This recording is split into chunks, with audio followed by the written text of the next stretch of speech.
Salve, salve, meus amigos, minhas amigas, tudo bem com vocês? Estamos começando mais uma aula? Não. Vamos fazer a correção da prova do TRT da terceira região, prova de técnico, prova, né, para o cargo de técnico judiciário para o nosso TRT de Minas Gerais.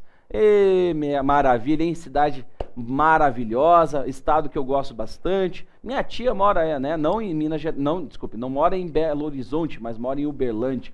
Bom, estado esse que eu gosto bastante. Vamos falar um pouquinho da nossa prova, para aqueles, antes disso, para quem não me conhece, sou o professor Cristiano Mion, eu sou professor aqui da casa de Direito do Trabalho e Processo de Trabalho e faço parte dessa equipe, de certa forma, olha, uma equipe de peso. Não estou falando de gordinhos. Temos os nossos gordinhos aqui. Posso até dar alguns exemplos. Aí, ó, eu vou pegar no pé agora. Agora é o momento, produtor. Vou lascar agora. Nosso professor Milvio, um professor de peso, ó. Nosso professor Everson Briolo, também professor de peso aqui, nosso fofuxo. Eu também, né, produtor? Também estou um pouquinho, né, rechuchudo. Dei uma emagrecida, mas também estou aqui um pouquinho. Mas agora também, não só, veja, são pessoas de peso no sentido de conhecimento.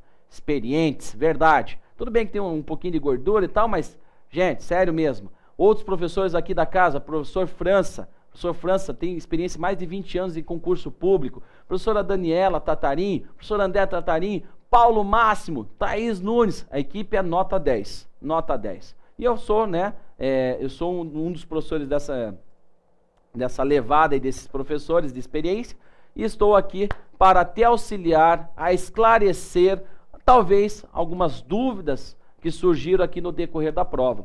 Sou professor de Direito do Trabalho e Processo de Trabalho, então vou fazer a correção dessas duas matérias, mas nesse primeiro momento, Direito do Trabalho. Na sequência, né, a gente faz a de Processo. Bom, nesse momento a gente vai trabalhar, vamos discutir o Direito do Trabalho. O produtor chega para mim e fala assim, professor, por que você não faz a correção da prova? Vamos disponibilizar para os alunos.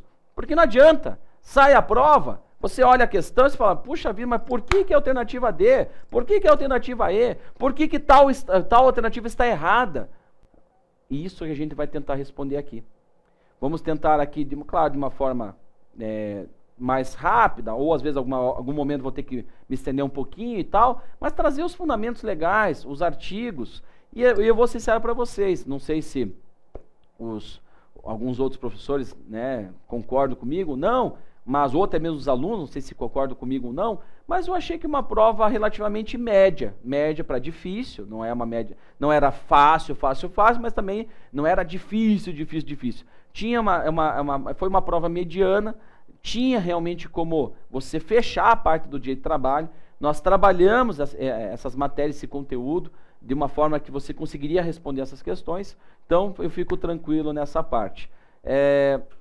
A prova, sinceramente, eu achei ela foi bem legal, a divisão dela, como eram 10 questões, eles dividiram de uma forma legal, já trabalhando cada um dos conteúdos, pegando um pouquinho lá do direito constitucional, falando sobre o empregado doméstico, falando sobre o aviso prévio, falando sobre a medicina e segurança do trabalhador, falando um pouquinho sobre a questão da incidência, dos efeitos com relação aos reflexos trabalhistas, o que é verba salarial, o que é verba indenizatória. Então, eu acho que eles trabalharam legal. Eu acho assim que, de certa forma, eu fiquei contente com a prova, assim, no sentido de que achei que eles trabalharam cada um pouquinho de cada conteúdo. Então, o aluno que se dedicou, que estudou todo o conteúdo de direito de trabalho, conseguiu tranquilamente responder. Algumas questões, trouxe uma questão mais teórica, falando sobre o princípio da dignidade humana. Eu achei que ele não colocou princípio, mas tratando sobre a dignidade humana. É claro, uma questãozinha assim que de certa forma pode até induzir a erro, mas quem estudou essa parte principiológica, quem estudou a parte dos princípios do direito do trabalho, não teria como errar essa questão. Então a gente vai fazer uma análise dentro do que a gente pode, né, enxergar, dentro do que a gente consegue verificar. A gente vai tentar aqui verificar os artigos e o fundamento legal, se caso não tiver o artigo, qual é o fundamento teórico e assim por diante. Tá bom? Pessoal, alegria nos olhos, aí alegria no rosto, sorrisão aberto. Vamos agora corrigir com muita alegria essa prova do TRT de Minas, que foi um bafafá, muita gente está, né, dizendo, aqui, tá, não sei o quê. Então vamos conversar um pouquinho de cada uma dessas questões. lembre-se que qualquer coisa, estamos à disposição. Eu tenho meu Facebook, eu sempre falo, o produtor fala, pode mencionar, eu menciono. Eis aqui um contato direto dos nossos professores com os alunos. Pode me adicionar na página pessoal, pode me adicionar lá na minha fanpage. Toda hora eu estou publicando julgamentos interessantes, alterações com relação às súmulas IOJ, até porque muitos de vocês não têm tempo de ficar procurando atualização. Então é importante que você tenha um canal que você consiga receber essas mudanças que ocorrem no decorrer aí do seu estudo, sem você ficar se preocupando. E está lá no Facebook, toda hora eu estou postando alguma coisa diferente e tudo mais. Então convido todos a participar e a me adicionar no Facebook ou curtir minha fanpage, tá bom? Gente, agora sim, começamos, né, a nossa correção da prova de Direito do Trabalho, né, prova essa aplicada recentemente pelo TRT de Minas Gerais. Então venha comigo, vamos lá para a questão. Primeira questão que nós vamos resolver. Ana trabalhou em uma residência como cozinheira. Opa! Ou seja, trabalhando no âmbito da residência. Vamos colocar verdão aí, eu aqui, meu coxa, né? Tudo bem que não está lá aquelas coisas, mas fazer o quê? Né? Torcedor até onde ele estiver, né? Cozinheira, de 5 de maio de 2013 a 6 de julho de 2014.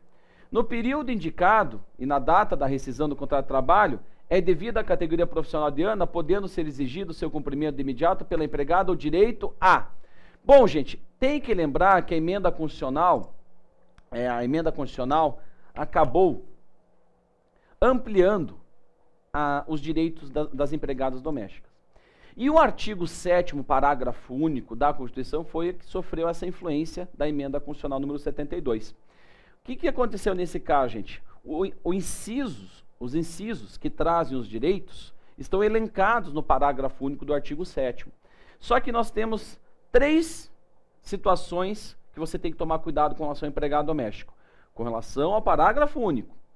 Quando houve essa ampliação dos direitos trabalhistas aos empregados domésticos, nós temos, na verdade, 3 categorias dentro do parágrafo único. Como assim 3 categorias? 3 categorias de direito. Primeiro, quais direitos você pode aplicar imediatamente, ou seja, quando teve aquela mudança, a emenda constitucional trouxe aquelas mudanças para o parágrafo único, tem alguns direitos, alguns incisos, em que a aplicabilidade é imediata, ou seja, é agora, era para ontem, na verdade, a brincadeira assim, era para agora. Outra parte do parágrafo único, se você depois fazendo a leitura em casa, você vai perceber que numa segunda parte, tem alguns outros incisos que dependiam de uma regulamentação, que por sinal veio com a lei complementar número 150, dia 1º de junho de 2015. Mas veja que dependia de uma regulamentação. E tem uma terceira classificação, podemos dizer assim, são aqueles incisos que não foram elencados no parágrafo único, ou seja, são incisos que não são atribuídos aos empregados domésticos, são aqueles direitos que não são atribuídos a eles. Até porque nem teria como aplicar eles. Por exemplo, proteção com relação à automação. Não tem como se aplicar esse inciso do artigo 7º, porque nós estamos falando de empregada doméstica. Então, é dessa forma que você tem que analisar o parágrafo único. E isso eu falei na minha aula. Isso tá gravado. Eu falei, cuidado, estude o parágrafo único. Ele é importante, você tem que saber exatamente o que você pode aplicar imediatamente, quais direitos que ainda estão dependendo de uma regulamentação, ou seja, que hoje já está regulamentado, e os incisos que não estão elencados. Foi destacado isso. E aqui, se você olhar, vamos dar uma olhadinha de volta no exercício, volta lá para mim, produtor. Existem aqui os incisos, né? Então, para responder essa questão, deixa eu colocar a canetinha aqui, você tinha que fazer a leitura do artigo 7º. Artigo 7º. Opa, deixa eu só apagar aqui. Queria fazer outra coisa. 7º. Parágrafo único. Ok? A resposta está lá no parágrafo único. E aqui, você teria que identificar os incisos. Vamos lá. O seguro-desemprego obrigatório está no artigo 7º, gente, no inciso número 28. 28. Auxílio creche, no inciso 25. Adicional noturno, no inciso 9. No caso, jornada de trabalho de 8 e 44 horas, no inciso 13. e no caso do FGTS obrigatório, inciso 3. Todos eles do artigo 7º, tá ok? Agora, a resposta correta era a alternativa D. Por quê? Porque é o único que está elencado como, no caso, o direito tinha que ser aplicável imediatamente, que não dependia de regulamentação. Tanto é que seguro-desemprego, auxílio creche, adicional noturno, FGTS, dependia de uma nova regulamentação para dizer como é que teria que funcionar perante os empregados domésticos, que veio com repetindo, que veio com a Lei Complementar número 150 de 2015, que veio regulamentar esses direitos. Então, a resposta correta, se você olhar no parágrafo único, na verdade, a alternativa D. Como meu querido professor de português, professor França, D de jeans. Ei, maravilha. Cara, que saudade. Esse é o cara, esse é um professor da casa aqui que eu tenho muito orgulho. Não só ele, tem a professora Dani também, a Daniela Tatarim, que é uma queridíssima e fenomenal na parte de redação, de português. São os fenômenos que nós temos aqui da casa em português. Então, D era a alternativa correta. Repetindo, artigo 7º, parágrafo único, nos primeiros incisos, quando você estiver lendo em casa o artigo 7º, esses primeiros incisos que estão ali dispostos, são aqueles incisos que você pode aplicar de forma imediata. Logo que houve a modificação da emenda constitucional e tudo mais, você podia aplicar imediatamente. Veja que não existia como você aplicar imediatamente o FGTS, porque a regra veio com a lei complementar em 2015. Tá? Então, isso, né, você tinha que ter esse conhecimento do artigo 7º, parágrafo único, destaquei na minha aula e caiu aqui na provinha. Uma questão a menos, meus amigos, uma questão a menos, ou seja, de 10, uma a menos. E aqui tinha que ter acertado, hein? Estava fácil essa questão, não estava difícil. Apenas leitura do artigo 7º, parágrafo único. Vamos para a próxima questão? Então vamos lá. Gente, questão número 42, vamos para o outro lado, pegar a nossa provinha aqui, isto, 43, vamos ler agora o 42. Gente, essa questão é um pouquinho longa, mas ela é bem tranquila também, tinha que fazer a leitura da CLT, simplesmente leitura, para não fugir do estilo da nossa querida FCC. Está escrito assim, vamos lá, no tocante ao direito coletivo do trabalho, considere... 1. São consideradas relações coletivas de trabalho, tanto aquelas que abrangem os sindicatos dos empregados, categoria profissional, e o sindicato das empresas, categoria econômica, como também aquelas estabelecidas diretamente entre sindicatos dos empregados e uma ou mais empresas sem a representação da entidade sindical. Ou seja, veja que ele está tratando aqui, até vou parar aqui para a gente escrever um negócio, que ele está tratando dessa relação coletiva, gente, nada mais, nada menos do que o acordo coletivo de trabalho e a convenção. Opa, deixa eu sair o feinho aqui, produtor do céu, que letra feia hoje. Meu Deus do céu. Quer dizer, hoje sempre, né? Não tem como ficar uma letra bonita. Olha só, ACT e CCT. Gente, as negociações coletivas decorrem de acordo de convenção coletiva. O acordo coletivo, quando que ocorre? A ligação direta do sindicato dos empregados com uma ou mais empresas. Convenção coletiva de trabalho se dá com o sindicato profissional, com mais o sindicato patronal, que é a categoria econômica. Então veja que são consideradas relações coletivas, está correto? Relações coletivas de trabalho, tanto aquelas que abrangem os sindicatos empregados, ou seja, a categoria profissional mais a categoria econômica, que é o sindicato das empresas ou do empregador, como também, gente, a ligação direta do sindicato com uma empresa ou mais. Então ele está aqui representando tranquilamente o acordo da convenção coletiva, que por sinal está no artigo 611. Artigo 611. Então esse item, podemos dizer assim, está correto. Está correto. Decorre dessa forma mesmo a relação coletiva de trabalho. Inciso 2. Inciso não, né? Nem estamos falando de artigo, estou ficando louco, produtor, tá louco. Isso que é dar muita aula. Você começa a dar muita aula, você começa a ver coisa onde não tem. Eu já vi o número 2 em Romanos, achei que era artigo já. Não, não é inciso. Item 2. Agora sim, de forma correta. Item 2. Vamos ver. No Brasil vigora o princípio da liberdade sindical, onde trabalhadores e empregadores têm o direito de se agrupar e constituir de forma livre, correto, entidades sindicais representativas sem a interferência do poder público, exatamente. Tanto é que pode ser criado tranquilamente o sindicato. ressalvada a necessidade do registro em órgão competente para fins de publicidade para os outros sindicatos, para impugnação quando se tratar da mesma categoria ou mesma base territorial. Gente, correto. Isso aqui está no artigo 8º. É bom dar uma lidinha lá nos incisos 1 e 2, tá? Da Constituição Federal. Constituição Federal. Gente, é assim que funciona. Existe uma liberdade uma liberdade, não é bem uma liberdade plena, é uma liberdade que ela acaba sendo mitigada. O que ele quer dizer com isso? Essa liberdade quer dizer que você pode constituir sindicato tranquilamente.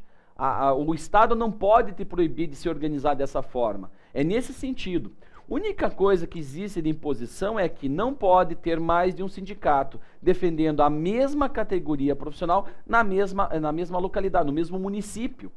Então, existe essa preocupação de que existe por isso que tem que ter o registro do Ministério do Trabalho e Emprego. Até mesmo para dar publicidade para outros sindicatos, para evitarem de defenderem a mesma categoria, já que existe essa limitação pela própria Constituição Federal. Então, esse item está correto também, porque esse é o posicionamento do Brasil. Então, mais um item que você teria que considerar como correto. Vou apagar aqui, gente, mas vamos descer aqui para ler o 3 aqui, ó. Então, o item 1 e 2 estão corretos. Vamos ver o 3 agora.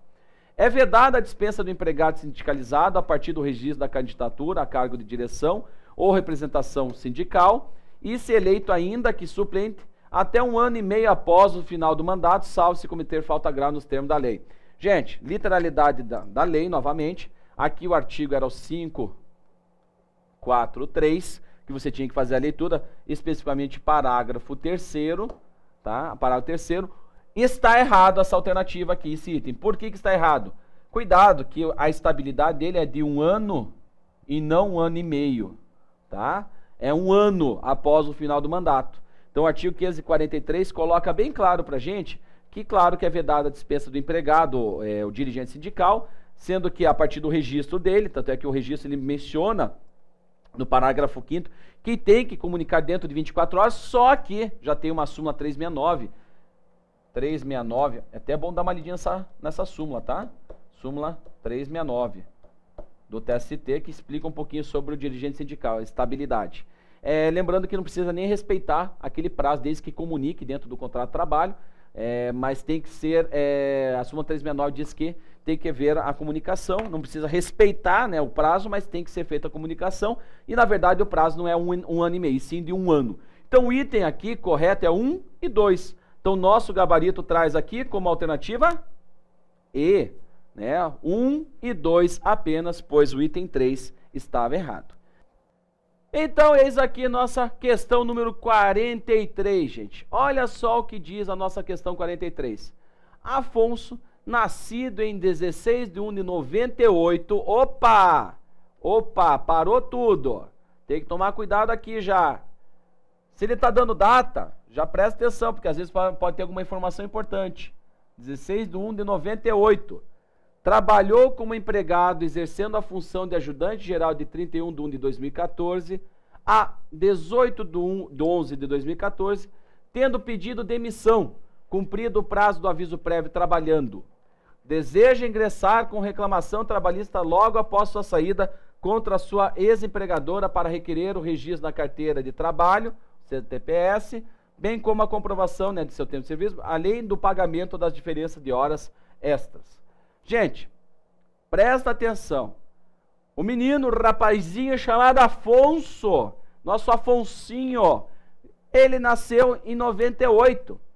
Em 2014, gente, ele tinha, veja que logo que ele completou 16 anos, no dia 16 de 1 de 2014, ele tinha 16 anos. E aos 16 anos começou na função de ajudante geral. Trabalhou do dia 18 ao dia, do dia 31 de 1 de 2014, ou seja, logo após que ele completou 16 anos, até 18 de 11 de 2014. Veja que nós estamos em 2015, ele estaria com 17 anos, e ele quer entrar com a ação pedindo essas questões. O que você tem que tomar cuidado aqui, gente? Principalmente se tratando de menor. Você já tinha que ter, né, percebido que aqui ele está falando sobre a questão da prescrição. Lembre-se que a própria Constituição e a própria CLT estabelece, o menor pode começar a trabalhar a partir dos 16 anos. Não tem problema. A partir dos 16 anos, o que ele não pode é trabalhar, né, claro, em atividade insalubre, em atividade noturna, em atividade perigosa. E mesmo assim, gente, se ele estiver trabalhando nisso, veja que ele tem que ser redirecionado para outro setor. Mas a partir dos 16 anos ele pode trabalhar tranquilamente, desde, né, que não seja nessas circunstâncias. E ele não pode trabalhar menos de 16 anos. Agora, salvo na condição de aprendiz, que é a partir dos 14 anos. Então, não tem que se falar nada que o contrato é nulo. Então, a alternativa A está errada, tá? A alternativa A está, deixa eu até levantar um pouquinho aqui mais, está errada. Deixa eu até colocar aqui. Beleza? Está errada. B. Não se aplica ao prazo prescricional final previsto na Constituição Federal para ambos os direitos. Está correta a alternativa, gente. Por quê? Artigo 440 da CLT, gente. Não tramita, não corre a prescrição do menor. Lembre-se disso. O menor entre 16 e 18 anos, enquanto ele não completar 18 anos, não corre a prescrição. Só começa a correr no momento que ele completa 18 anos, a maioridade. Ou seja, eis a nossa resposta correta. Por quê? Em ambas as situações, não está correndo a prescrição, porque ele é de menor. Está previsto no artigo 440. Não corre a prescrição para os menores. Ok? Então, cuidado que essa é a alternativa correta com base no artigo 440 da CLT. Só vamos ver as outras alternativas. O prazo final para a função ajuizar a referida ação é 18 de 11 de 2016. Está errado, porque ele está colocando aqui exatamente 2 anos após a rescisão contratual. Está errado, tá? Não se aplica o prazo prescricional, lembrando que só começa a tramitar depois que ele completa 18 anos. Tá? Então, se você olhar lá, ele está com 16 anos aqui, né? Ou seja, completou 17 em 2015, ou seja, em janeiro de 2016, seria 2014, 16, 2015, 17, 2016, ou seja, 2016 que ele começa a contar os 2 anos, gente. No momento que ele completa 18 anos. Daí começa a contar 2 anos a partir do momento que ele completou. No dia 16 de 1 de 2016, começa a contar os 2 anos. Então está errado esse prazo 18 de 1 de 2016. Porque ele colocou exatamente 2 anos para frente ali de 2014. Então está errado a C também. Deixa eu só colocar aqui. Então, B que é a correta, A está errada, C está errada. Não se aplica o prazo prescricional final previsto na Constituição Federal para o pedido de registro em CTPS, aplicando-se somente para o pedido de diferente de horas extras. Está errado, lembrando que não é aplicável nenhum dos dois, já que ele é de menor, né, não pode correr a prescrição, tá? Não se aplica o prazo prescricional enquanto ele não for de maior. Não se aplica o prazo prescricional final previsto na Constituição Federal para as diferenças de horas extras, aplicando-se o pedido de registro em CTPS. Também está errado. Até uma coisa, gente, uma sugestão de leitura. Não esqueçam que a anotação de carteira,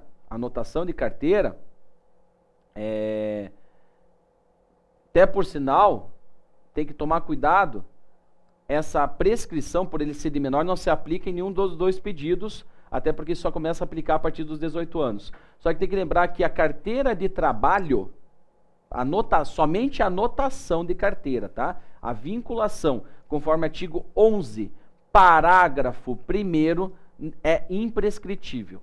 Ou seja, se você só está pedindo vínculo de emprego, você não está pedindo nenhuma verba, porque o que prescreve são as verbas. A vinculação para fins de aposentadoria, você pode pedir a qualquer momento. Isso está no artigo 11, parágrafo 1º. Então, voltando só para as alternativas aqui. Então, a alternativa A, C, D e E estão erradas, sendo a alternativa correta, a alternativa B de bola, tá? B de bola, que você deveria assinalar. Beleza? Tranquilo? Bom, espero que vocês tenham, né? Então, só anotando aqui novamente, 440 da CLT.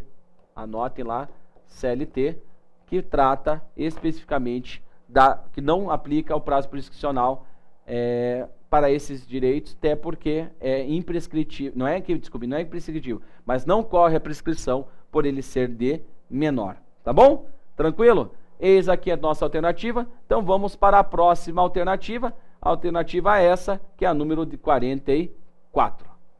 Vejamos então o número 44. Próxima questão diz o seguinte: é parcela que repercute no cálculo das férias acrescidas de 1/3 do empregado. Gente, presta atenção. Aqui está a resposta. Você já consegue perceber aqui, ó. A parcela é parcela que repercute no cálculo de férias, ou seja, ele quer uma parcela salarial. Salarial. E o que é que nós temos de parcela salarial? Vamos ver a alternativa A, B, C, D e E. Sério, essa questão estava dada.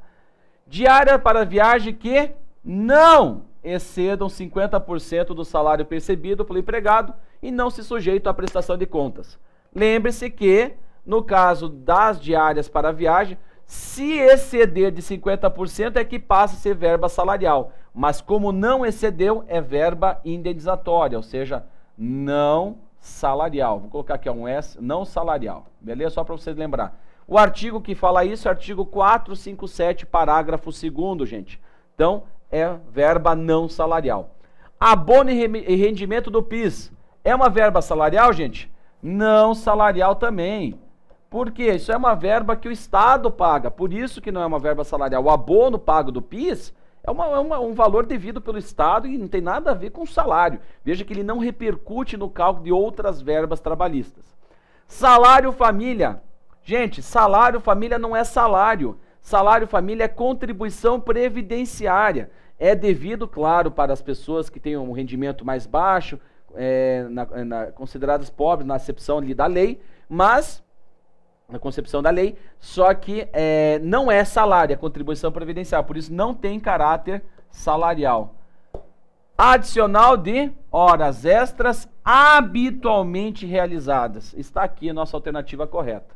E só para finalizar, participação nos lucros e resultado também não é uma verba salarial, tanto é que isso está excluído no artigo 7º, inciso 11 da Constituição Federal, que diz bem claro que a PLR é desvinculada da remuneração. Então, a alternativa correta, D de dado, né? Já que horas extras, toda vez que você faz horas extras, pensa o seguinte, e ele deixou bem claro ainda, horas extras habitualmente, tem que tomar muito cuidado, tá bom? Habitualmente, quando é algo habitual, acaba refletindo, principalmente horas extras. Não vai só repercutir nesse caso, mas também aviso prévio, 13º e assim por diante, tá bom? Então, a questão número 44, alternativa D de dado. Bom, vamos lá. Vamos para a próxima questão. Nossa quinta questão, meus amigos. Presta atenção no que diz. Considerando que o empregado trabalhe sob regime normal de jornada de trabalho de 8 horas diárias e 44 horas semanais, com 1 hora de intervalo para refeição, tendo ele elaborado das 13 às 22 do sábado. Opa, vamos começar a parar aqui a leitura, porque aqui é importante. Então, quer dizer, ele trabalha 44 horas semanais, 8 horas por dia, tem 1 hora de intervalo e trabalhou, gente, direto, ó, das 13 às 22, calma aí, risca isto, de sábado, e o primeiro horário que ele deverá retornar ao local de trabalho será às... Gente, tem que lembrar que aqui tem que ser respeitado o descanso semanal remunerado, além do intervalo interjornada. Então, veja que ele trabalhou das 13 às 22 e às 22 ele largou o seu posto de trabalho, às 22 horas. Então aqui, gente, só para você entender, eu tenho que ter... Até deixa eu apagar isso aqui, antes de fazer o raciocínio aqui do cálculo. Essa questão é bem simples. Aqui você teria que calcular duas coisas. O intervalo interjornada. O que é o intervalo interjornada? É aquele intervalo de 11 horas. Isso aqui, tá? Mais o descanso semanal remunerado. Ou seja, 24 horas. Tinha que haver uma soma disso aqui. E a soma disso aqui, todos já sabem que dá 35 horas. Então, entre a saída desse empregado e o retorno dele, para que não seja pago horas extras, nem nada mais, conforme está previsto na OJ 355 da SDI 1, Nesse caso tem que haver um lapso de tempo de 35 horas. Por quê, professor? Não entendi. Porque eu tenho que respeitar, vamos trocar a corzinha aqui, às 11 horas do intervalo interjornada, que é a saída do teu trabalho. E, claro, você sai hoje do teu trabalho e amanhã tem que ter um lapso de tempo de 11 horas. E, além disso, tem que respeitar as 24 horas, que está previsto lá na Lei 605 de 49, que é o descanso semanal remunerado. A cada 7 dias de trabalho tem que ter as 24 horas de descanso. Está previsto também na Constituição Federal, que normalmente, preferencialmente, tem que ser aos domingos, esse descanso semanal remunerado. Lembrando que não é necessariamente.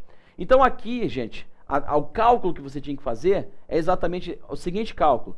Pega as 22 horas e calcula 35 horas para frente. Então, se a pessoa saiu às 22 horas, ok?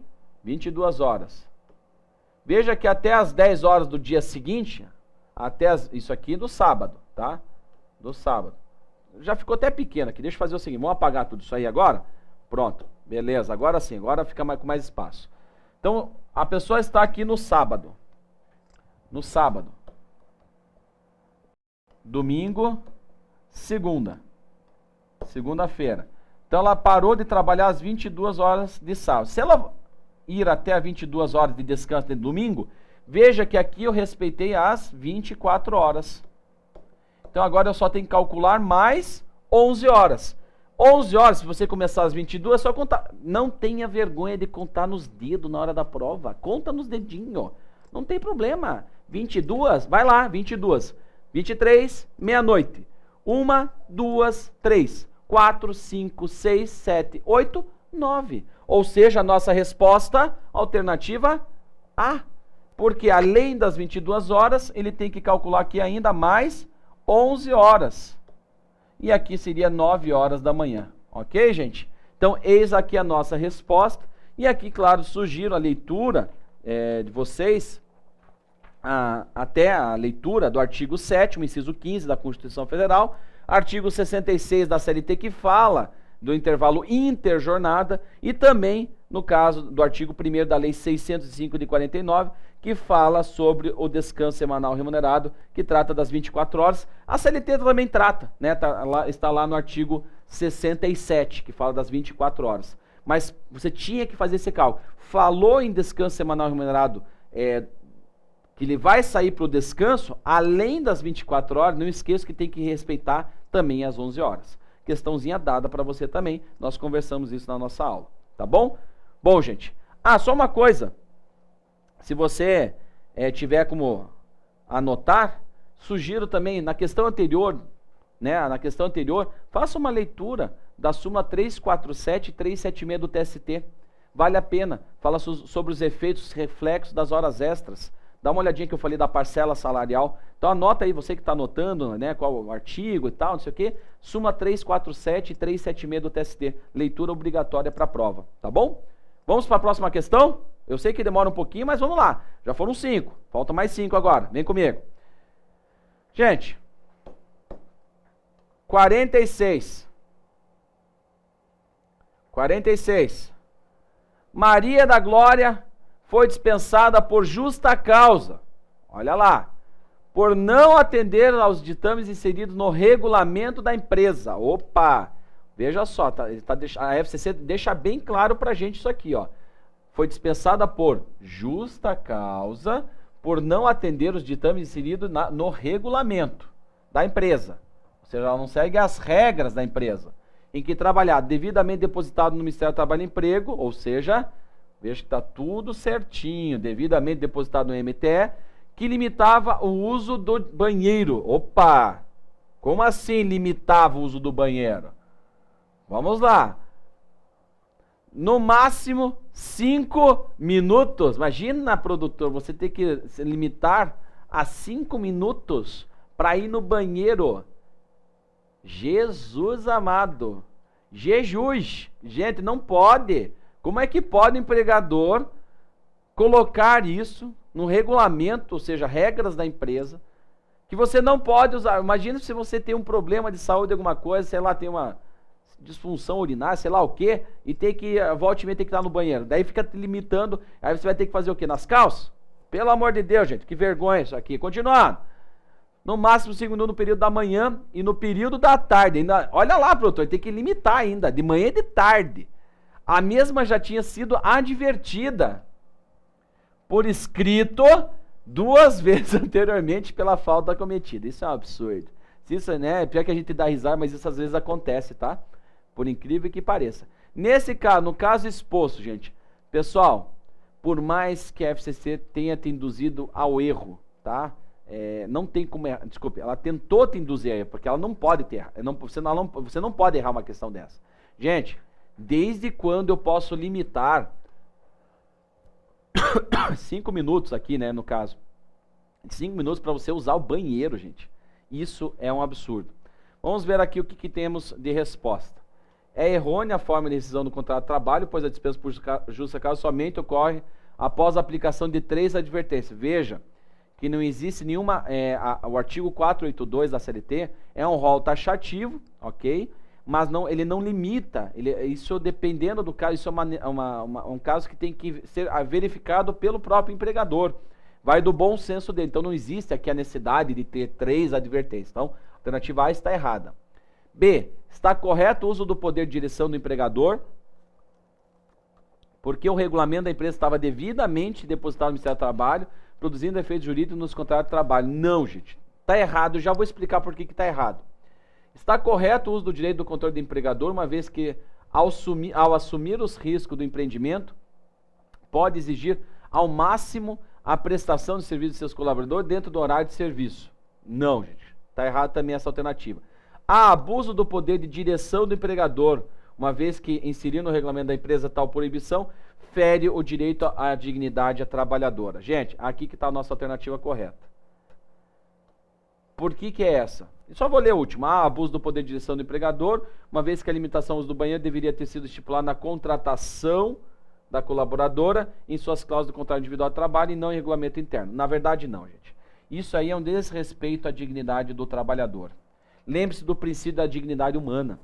Ou seja, o empregador, ele tem o poder diretivo. Ele pode realmente dirigir a sua empresa, mas existem algumas limitações. Eu tenho que respeitar a dignidade do trabalhador. Veja que isso aqui está atrelado, o conteúdo, ao princípio da dignidade humana. Princípio esse que está previsto na Constituição Federal, no artigo 1º da Constituição. Eu não posso limitar, isso faz parte. Mesma coisa, gente, que a revista íntima não pode ser realizado. Isso atinge diretamente o direito do trabalhador, o direito da sua intimidade. Aqui é a mesma coisa, gente. É uma situação muito complicada você limitar a pessoa a ir ao banheiro. Então aqui, veja que eles envolveram, na verdade, não existe um artigo específico, a meu ver aqui se encaixaria o artigo 1º, né, inciso 3 da Constituição, que trata dessa preocupação com a dignidade humana, que é o princípio que tutela toda essa parte do direito do trabalho. É a base do direito do trabalho, é esse respeito que tem que existir com o trabalhador. Então veja que era mais no âmbito teórico, né, que ele quis dizer, né, porque estava regulamentado o Ministério do Trabalho e Emprego e tal, mas gente, não há nada que substitua ou que possa diminuir, melhor dizendo, essa situação do empregado. Ele realmente foi colocado numa situação, lembrando que não pode ter validade uma cláusula, uma coisa dessa. Mesmo, gente, presta atenção, uma coisa que eu vou dizer, mesmo que esteja numa negociação coletiva isso, que o sindicato tenha participado, é uma cláusula nula, porque atenta diretamente ao princípio da dignidade humana. Não tenho como aplicar isso, tá bom? Então, por isso a alternativa correta é a alternativa D de dado. Tá bom? Tranquilo? Então, vamos lá. 47, reta final. Isso aqui é bem simplesinha, isso aqui é bem tranquila, gente. Mário ausentou-se, é a questão do contrato ser suspenso ou interrompido. Mário ausentou-se do trabalho por 3 dias por ter se casado. Então veja, 3 dias certinho, prazo estipulado pela CLT. Casamento, tirando suas férias também vencidas em seguida, e finalmente deixando de retornar ao trabalho por ter acompanhado sua esposa, que foi voluntariamente doar sangue. Mas veja, não foi o trabalhador, foi a sua esposa que foi doar o sangue, sem previsão de abono de falta em norma coletiva. Nos casos e hipóteses tem-se respectivamente a caracterização no contrato de trabalho de... Gente, é interrupção ou suspensão? Nesse caso, até, produtor, se puder voltar para mim um pouquinho, olha só, põe uma telinha em branco. Uma telinha em branco ali, por gentileza. Bom, lembre-se, qual a diferença de interrupção e suspensão? Simples, simples assim. Acompanha lá, eu vou digitar para você. Digitar não, vou escrever para vocês. Olha só, lembre-se, ó, I de interrupção, eu coloquei isso na minha aula. I de inclui salário. Inclui salário. S de suspensão, sem salário. Tá aqui o resumo, não precisa mais nada. I de interrupção, I de inclui salário. S de suspensão, S de sem salário. Bom, agora que eu já coloquei essa dica, pode voltar lá para a provinha, produtor. Isso. Olha só, no caso do casamento, o artigo 473 diz que a interrupção não pode haver desconto, tá? Só para você lembrar da regrinha. No caso previsto com relação às férias, lembre-se que o empregador tem que, casamento tem que pagar por aquele, o empregador tem que pagar aqueles dias, mesmo ele não estando à disposição do empregador. No caso das férias, o empregador paga as férias para o trabalhador. Mesma coisa, paga para o trabalhador para ele não estar à disposição. Os dois casos de interrupção. Agora, quem foi doar sangue não foi ele. Está previsto também no artigo 473 a doação de sangue, mas foi a esposa dele e ele foi acompanhar a esposa. Então, por isso, não pode ser aplicado ali a interrupção contratual, e sim a suspensão salarial, que é o quê? Sem salário. É de suspensão sem salário. Então, nós temos a seguinte resposta. Vamos ver aqui. Seria então aqui caso de... Deixa eu até... Vamos colocar aqui de volta. Beleza. Vamos reescrever aqui. Então, casamento, primeiro aqui é interrupção, primeiro. Segundo, de férias, interrupção. E no caso aqui da doação de sangue, seria suspensão, porque foi a esposa dele, tá? Então, aqui nós temos a resposta. Vamos ver. A, interrupção em todos os casos, errada. Interrupção e suspensão, respectivamente. Está aqui a resposta. Alternativa B de bola. Interrupção e suspensão, respectivamente. Eis aqui nossa resposta. Tranquilinha também, hein, gente? Prova, nem estava tudo isso, sim. Pelo amor de Deus, não podia errar não, hein, gente? Não podia errar. Vamos ver aqui. Opa, acabei descendo errado aqui. Vamos para a reta final. 48. Vamos ver aqui o que diz. Tranquilinho, vamos lá. A respeito das normas que tratam de segurança e medicina do trabalho, é incorreto afirmar. Vamos lá. Alternativa A. O adicional de periculosidade será devido aos trabalhadores expostos na forma da regulamentação em vigor sobre a matéria de agentes inflamáveis, explosivo e energia elétrica e o uso de motocicleta, sendo necessário nessa última a sua inclusão nos quadros das atividades do Ministério do Trabalho e Emprego para a percepção do respectivo adicional. Gente, essa alternativa está correta. Está correta, principalmente por causa do artigo 193 da nossa CLT. Tem que lembrar que hoje nós temos, claro, a pessoa que está lidando com inflamáveis, explosivos, energia elétrica, e também agora foi incluído o parágrafo 4º no artigo 193, a motocicleta. E você sabe que, para ser considerado uma atividade perigosa, precisa estar no quadro das atividades do Ministério do Trabalho e Emprego. Se não tiver nesse quadro, não há que se falar em atividade perigosa. Mesma coisa em insalubridade. Isso eu falei na minha aula. Para ser considerado uma atividade insalubre, só aquilo que o Ministério do Trabalho e Emprego disser que é. Mesma coisa a periculosidade, somente quando a atividade disser que é. E ponto final, não temos como discutir com isso. Então, por isso, a alternativa não tem, mas professor, isso está previsto em norma regulamentadora, não sei o quê. Mas veja que o artigo 93 traz do parágrafo 4º a motocicleta. Foi uma inclusão. Claro que existe daí um estudo mais aprofundado em quais casos em que ele utiliza a motocicleta pode ser considerado ou não. Por exemplo, o cara usa para ir para casa e voltar a trabalhar. Veja, transporte dele. Não, ele usa esporadicamente, muito raramente dentro da empresa. Opa, é uma outra situação. Não, ele pega trânsito e tal. Então, lá diz quais são as situações, a NR que fala sobre isso, se eu não me engano, a 16, não me lembro agora direito, mas acho que é a NR 16, traz quais são as situações que dizem, né, dizem ali quais são as situações que eventualmente pode ou não ter direito adicional de periculosidade. Mas veja, você não precisa saber a NR, basta saber o artigo 193. Você conseguiria responder essa questão aqui, tá bom? Continuando. B. É obrigação e por conta do empregador, conforme atividades desenvolvidas em instruções do Ministério do Trabalho, a exigência de exames médicos admissional, periódicos e desmissional. Correto, gente. Isso está no artigo 168. Isso aqui era decoreba pura, gente. O artigo 168, todos eles da CLT, tá? Todos os artigos que estou colocando aqui é da CLT. O empregador tem que fazer isso, gente. É uma obrigação que ele faça todos esses exames médicos, tanto na hora de admitir, tanto na hora também o periódico, né, enquanto você está trabalhando para ele, e também o exame demissional. Isso é uma exigência que está previsto na CLT. Tá bom? Vamos lá. C. Os equipamentos de proteção individual adequados ao risco em perfeito estado, correto, de conservação, serão fornecidos pelo empregador com o devido desconto em folha do empregado, uma vez que se trata de ferramenta de trabalho. Gente, cuidado! Não pode ter desconto. Aqui que está o erro, tá? Não pode ter desconto, tem que ser de forma gratuita. Isso aí está previsto no artigo 166 da CLT. Não pode ter, não pode ser de forma onerosa. Por gentileza, cuidado com isso. Eis aqui então a nossa alternativa incorreta, alternativa C, essa que você tinha que assinalar, porque não pode ter desconto com relação ao IPI. Questão dada, gente.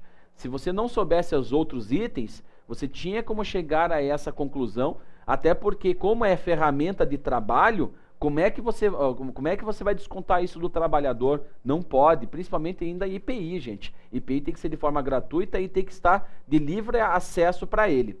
Então vamos continuar aqui. D e E. No tocante às edificações para que garantam perfeita segurança dos trabalhadores, deverão ter no mínimo 3 metros de pé direito, assim considerada a altura livre do piso e o teto. Gente, isso aqui está previsto também na CLT, artigo 171, tá? 171, redação do artigo 171, e diz o trabalho em condições insalubres acima dos limites de tolerância do trabalhador, conforme normas do MT, do Ministério do Trabalho e laudo técnico, assegura a percepção do respectivo adicional de acordo com a sua classificação em grau mínimo, médio ou máximo. Também está previsto, fala do adicional de insalubridade, artigo 192. Ele só não colocou a porcentagem, que pode ser, né, de 10, 20 ou 40%, mas ele quis dizer ali sobre o nível, né? Ou seja, tem que ser realmente nível baixo, nível médio e assim por diante. Então, mas é a cópia do artigo 192. A resposta correta dessa questão, alternativa C, com base no artigo 166. Tá bom? Estamos finalizando, gente. As duas últimas questões. Vamos lá. De acordo com a Constituição Federal de 1988, dentre os direitos sociais assegurados ao trabalhador, não está a... Veja como grande está aqui o não. Opa, acabou não. Só um pouquinho, gente. Deixa eu só liberar aqui a canetinha para mim. Aê, agora sim. Não está o que, gente? O que não está conforme a Constituição Federal, gente? Vamos lá. Irredutibilidade do salário, independentemente de disposição em convenção, acordo coletivo, salvo em caso de força maior ou prejuízo devidamente comprovado. Veja aqui, ó, gente. Independentemente de disposição em convenção ou acordo coletivo. É exatamente ao contrário. Primeiro, você tinha que fazer a leitura do artigo 7º da Constituição Federal. Tá? Constituição Federal. Segundo, esse está no inciso número 6. Inciso número 6. E essa era a alternativa correta. Essa que você deveria... correta não. Está errada, né? A alternativa A era a que você deveria assinalar. Por quê? Gente, essa alternativa diz o quê? Que de acordo com a Constituição Federal, desde os direitos sociais assegurados ao trabalhador, não está a irredutibilidade independentemente de dissídio ou convenção. Ou seja, veja que nós temos aqui uma situação em que a pessoa, para que haja redução de salário, gente, tem que ter obrigatoriamente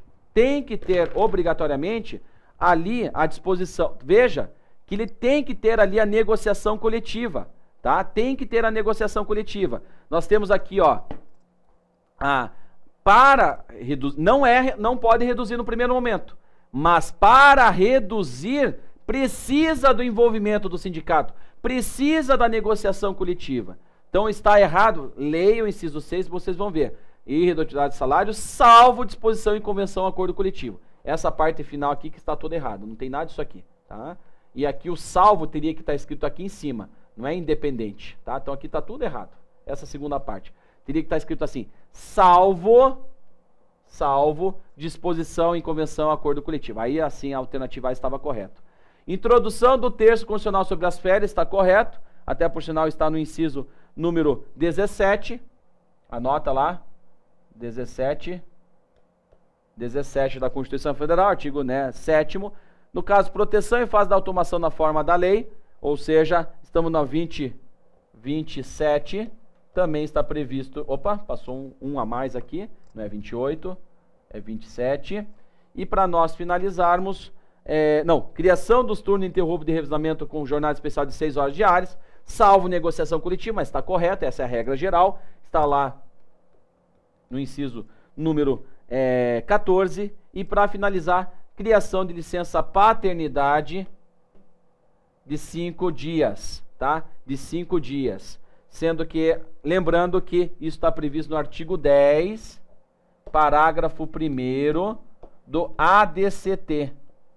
Se você for lá no artigo 473 da CLT, vai dizer que a licença paternidade é de 1 dia, tá errado. Está errado, porque a Constituição Federal, no artigo 10, parágrafo 1º, dos atos e disposições constitucionais transitórias, ampliou essa licença paternidade para 5 dias, por isso a alternativa E está correta. Finalmente, última alternativa, vem comigo, vejam só. Para finalizar, questão número 50, que diz assim, quanto ao Instituto do Aviso Prévio. Então vamos ver a última questão. Diz assim, a falta de cumprimento pelo empregado sem a respectiva justificativa retira-lhe o direito ao recebimento não só do salário do prazo respectivo, como também das demais verbas rescisórias que teria direito. Que isso? Como assim? Tá errado. Isso aqui está no artigo 487. Anota lá, artigo 487, parágrafo 1º. Não, gente. Quando o empregado não cumpre o aviso prévio, só vai ser descontado o salário relacionado àquele mês do aviso prévio. Então, cuidado que está errado essa parte aqui, tá bom? Vamos lá, próximo. É a comunicação que uma parte da relação de emprego faz a outra, informando que não tem intenção de manter o contrato de trabalho, previsto apenas para contratos por prazo indeterminado. Errado, gente. O artigo 481 da CLT prevê que quando o contrato for por prazo determinado e tiver cláusula assecuratória do direito recíproco de rescisão contratual, o contrato por prazo determinado tem que seguir as regras do contrato por prazo indeterminado. Então, artigo 481 traz essa previsão. Então, não é a regra, mas veja que não é só apenas no contrato por prazo indeterminado. Existe sim a possibilidade no contrato por prazo determinado, mas é uma exceção à regra, depende dessa cláusula. Vamos lá, C. A falta do aviso prévio pelo empregador dá ao empregado ao direito aos salários correspondentes do prazo respectivo, garantindo sempre a integração desse período ao seu tempo de serviço. Eis aqui a nossa alternativa correta, gente. O aviso prévio faz parte do contrato, pelo amor de Deus, não esqueça isso. Tem até, eu sempre falo, olha, cuidado com as orientações jurisprudenciais, cuidado com a OJ. E aqui eu destaco até a leitura obrigatória para a prova, da OJ 82 e 83. Eu sempre falo OJ 82 e 83 da SDI 1. OJ 82 fala, a data da saída a ser anotada na carteira de trabalho deve corresponder à do término do prazo do aviso prévio, ainda que indenizado. E aí o 83 fala, a prescrição começa a fluir no final da data do término do aviso prévio, ou seja, o aviso prévio integra o tempo de serviço. Então, cuidado, que até para contar a prescrição. Para você começar a contar a prescrição bienal, você tem que contar esse período, do aviso prévio, mesmo indenizado. Então, a alternativa C retrata bem certinho aqui, para a gente, conforme artigo 487, aqui é parágrafo 2º e aqui é parágrafo 1º, tá? Eu coloquei errado aqui o parágrafo.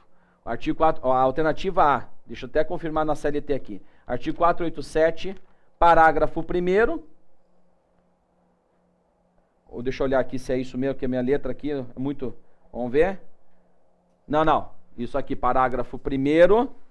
Ó, falta aviso prévio por parte do empregador. Isso aí. A C a gente é com base no parágrafo 1º. E no caso da alternativa A é parágrafo 2º. Só troque o parágrafo. Aqui é parágrafo 1º, ali é parágrafo 2º. Ok? Deixa eu só apagar aqui. Deixa eu apagar aqui. Beleza. Parágrafo 1º, parágrafo 2º. Tá? Ai, que bolinha feia isso aqui. Meu Deus, produtor. Deus o livre. Parágrafo 2º. Beleza, gente? Então a alternativa C é a correta, está em conformidade com o artigo 487, parágrafo 1º. D. Seu prazo será proporcional ao tempo de serviço do empregado, desde que esse receba por mês. Não é só que receba por mês, pode ser recebimento de outra forma, pode ser por quinzena. Isso aí está até, por sinal, está escrito no artigo 487, inciso 2. Anota lá, 487,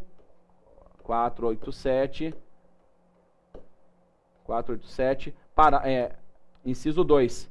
Ou seja, tem que ser só por mês, o cara só recebendo por mês tem direito a aviso prévio, se o cara receber por quinzena, ou outra forma de pagamento, também tem direito a aviso prévio, tá?